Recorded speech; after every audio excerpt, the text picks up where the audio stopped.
Okay, hello good students. Welcome back to English Learning with Miss Riris for grade 8. So today I would like to give you a new material, but it is still related to recount text. The title is Sequencing Past Events, the use of when, then, after that, and next. Jadi materi kita hari ini adalah berkaitan dengan mengurutkan kejadian yang sudah lampau atau menyampaikan kejadian yang sudah lampau dengan urut. Nah, fokusnya adalah penggunaan when, then, after that, and next. Oke guys, kita perlu tahu bahwa ketika kita akan mengurutkan sebuah peristiwa masa lampau, when we want to write past event yang terdiri dari 2 atau lebih kejadian dan kita mau menjadikan mereka sebuah rangkaian peristiwa yang jelas, kita bisa menggunakan kata penghubung yaitu when, then, after that, and next. Oke, ketika kita memiliki 2 kejadian atau lebih yang terjadi pada waktu yang bersamaan dan berurutan, kita menggunakan when.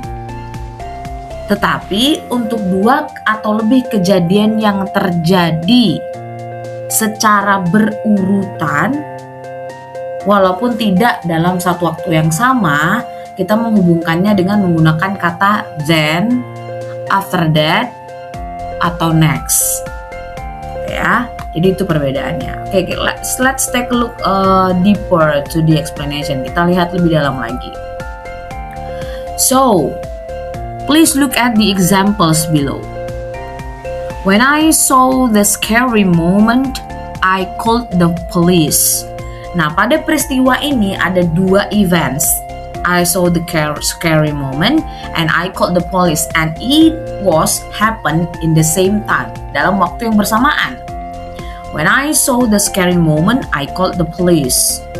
When I bargained with the seller, I heard many people make a chaotic situation. Nah, ini adalah 2 kejadian yang berlangsung di waktu yang sama, sehingga kita bisa menggunakan kata when.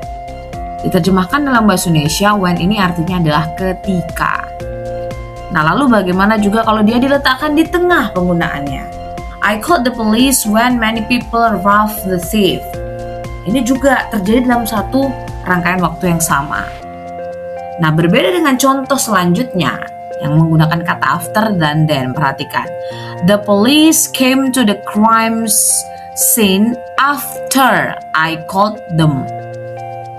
Jadi, the police came to the crime scene after, setelah I called them. Jadi ada period, ada jeda waktu. After I called them, ditelepon dulu mungkin 2 menit, 3 menit, 1 jam kemudian baru the police came to the crime scene. Begitu juga dengan contoh yang terakhir. The police came then calm down the situation. The police came di satu periode waktu, mungkin dia datangnya jam 11, lalu jam 12 they calm down the situation. Mereka mengembalikan situasi ke situasi semula. Jadi nggak bersamaan, jadi beda dengan penggunaan kata when. So how to differentiate the use of when, then, after that, and next? Lalu gimana sih Miss caranya membedakan penggunaan kata when, then, after that, and next? So take a look on this following explanation for each part. Silakan perhatikan penjelasan untuk setiap partnya, baik itu when, then, after that, and next. Kita mulai dari when. So guys, when is used to connect two events happen in the same time. Sekali lagi, in the same time. Digunakan untuk menghubungkan 2 kejadian yang terjadinya di waktu yang sama atau hampir sama. Nah, karakteristik dari kata penggunaan when itu harus diikuti dengan klausa. What is klausa? Klausa itu terdiri dari subject and verb, atau ada predikatnya, nggak cuman verb doang, tapi ada subjeknya. Nah, lalu menunjukkan hubungan waktu, bukan urutan sebuah cerita, tapi ada kejadian yang terjadi di waktu yang sama. Dan when ini can be used in the beginning of the sentence or in the middle of the sentence. Bisa digunakan di awal kalimat atau bahkan di tengah kalimat. Seperti contoh yang tadi, perhatikan di contoh nomor 1 dan 2, when-nya diletakkan in the beginning, di awal. Sementara contoh ketiga, when-nya diletakkan di tengah-tengah, in the middle. So, back again. Nah, jadi kalau ada patternnya kira-kira seperti apa? Kurang lebih seperti ini ya. When plus subject plus verb, koma, ada subject plus verb lagi. Jadi diikuti sama klausa. Bukan cuma diikuti dengan kata kerja atau diikuti dengan subjek saja. Contohnya, when I heard a loud noise, koma, I ran outside. Ketika aku mendengar suara yang keras, aku berlari keluar. Itu dalam satu rangkaian waktu yang sama. I felt scared when I saw the accident. Dia melihat dan dia juga merasa scared di waktu yang bersamaan. When-nya ada di tengah. Jadi ini ya, perhatikan karakteristiknya untuk membedakan penggunaan antara when, then, after that, and nanti next. Semoga apa yang dijelaskan bisa dipahami ya. You can get what I mean. Next, we move to the use of then. Then is used to show the next events directly after the previous event. Sekali lagi, directly after the previous event. Digunakannya untuk menunjukkan apa? Kejadian berikutnya secara langsung setelah kejadian sebelumnya. Jadi nggak ada jeda yang panjang, tapi langsung. Nah, karakteristik dari penggunaan then adalah dia biasanya menunjukkan urutan kejadian. Munculnya kata then ini di tengah atau ada yang di awal kalimat. Dan setelah kata then tidak perlu menggunakan klausa lengkap pada kata when. Kalau tadi when kan harus pakai klausa lengkap. Nah, kalau then, setelah kata then tidak perlu klausa lengkap. Contoh, perhatikan contohnya yang pertama. I called the police, titik. Full stop ya. Lalu ada jeda sedikit tapi langsung. Then I waited at the scene. Nah, ini diikuti dengan klausa, kebetulan lengkap. Ya.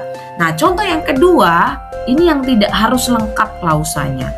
The police arrived then control the crowd. Perhatikan, langsung ada kata controlled. Mengontrol atau mengkondisikan the crowd, kerumunan. Tidak ada subjek ya sebelum kata control. Nah, ini yang dimaksud dengan klausa tidak lengkap. The police arrived then control the crowd. Dan ini langsung setelah police arrive langsung mengkondisikan the crowd.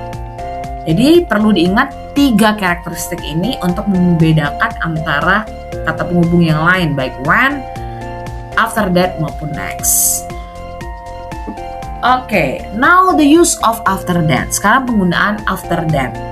Kalau diterjemahkan ke bahasa Indonesia, when tadi artinya ketika, then artinya kemudian, after that itu artinya setelah itu. And after that is used to show the next event that happened after a break of time. After a break of time, ada jeda waktu. Jadi digunakannya setelah kejadian sebelumnya, lalu ada kejadian berikutnya, ada jeda waktunya. Nah, karakteristiknya apa? Yang pertama, after that ini sifatnya lebih formal daripada then. Mirip penggunaannya, tapi dia lebih formal. Nah, biasanya after that ini lebih banyak digunakan dalam text recount. Sangat cocok untuk text recount. Jadi kalau kalian menemukan ada text recount yang paragraf kedua, ketiganya diawali dengan kata after that, nah itulah penggunaan dari after that ini dalam sebuah teks. Nah, kemudian karakteristik yang ketiga adalah after that itu show the sequence of events, urutan kejadian dengan sangat jelas. Contohnya, I called the police, titik, full stop. After that, the police came to the scene. I called the police, kejadian pertama, lalu ada jeda sedikit, after that the police came to the scene. Contoh yang kedua, we reported the incident. After that, we went home. Gak mungkin ya setelah report langsung pulang, kan tidak. Pasti setelah report menunggu respon dulu, and after that we went home. Setelah urusan semua dengan reported the incident itu finish, barulah si we ini went home. Jadi itu bedanya. Kalau tadi then tidak ada jeda directly langsung, kebalikannya after that itu ada sedikit jeda waktu atau break time di sana. Terakhir, the use of next. Next is used to show the step and commonly used in procedure or chronological story. Nah, ini agak beda. Next ini sering digunakannya itu untuk menunjukkan langkah-langkah atau urutan selanjutnya dalam sebuah proses. Biasanya digunakan untuk teks prosedur atau teks yang berisi urutan cerita. Oke. Nah, biasanya karakteristiknya itu adalah dia lebih fokus kepada urutan langkah-langkah dan umumnya dipakai dalam cerita kronologis. Contoh, first, pertama, I heard someone shouting. Full stop, titik. Next, I saw a thief running. Jadi ada urutan pertamanya dia heard someone shouting. Urutan berikutnya, next I saw a thief running. Contoh kedua, we clean the room, full stop. Next, we arrange the chair. Setelah clean the room, langkah selanjutnya adalah arrange the chair, mengatur kursi. Nah, itulah penjelasan tentang when, ketika, then, setelah, after that, setelah itu, dan tadi bisa kemudian juga, after that, setelah itu, dan yang terakhir next, selanjutnya. Conclusionnya adalah, silakan lihat tabel berikut ini. Kata when itu fungsi utamanya untuk kejadian yang bersamaan, dan kunci yang harus kalian ingat adalah pada saat yang sama. Lalu kata then itu fungsi utamanya untuk urutan langsung tanpa jeda.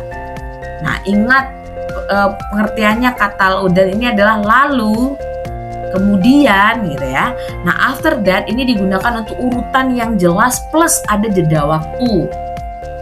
Ingat arti after that dalam bahasa Indonesia adalah setelah itu. Dan yang terakhir next digunakan untuk fungsinya sebagai penunjuk langkah berikutnya. Arti dari kata next ini adalah selanjutnya. Okay guys, that's all the explanation about when, then, after that, and next, serta how to differentiate them in using them for recontext or any other sentences that related to past events.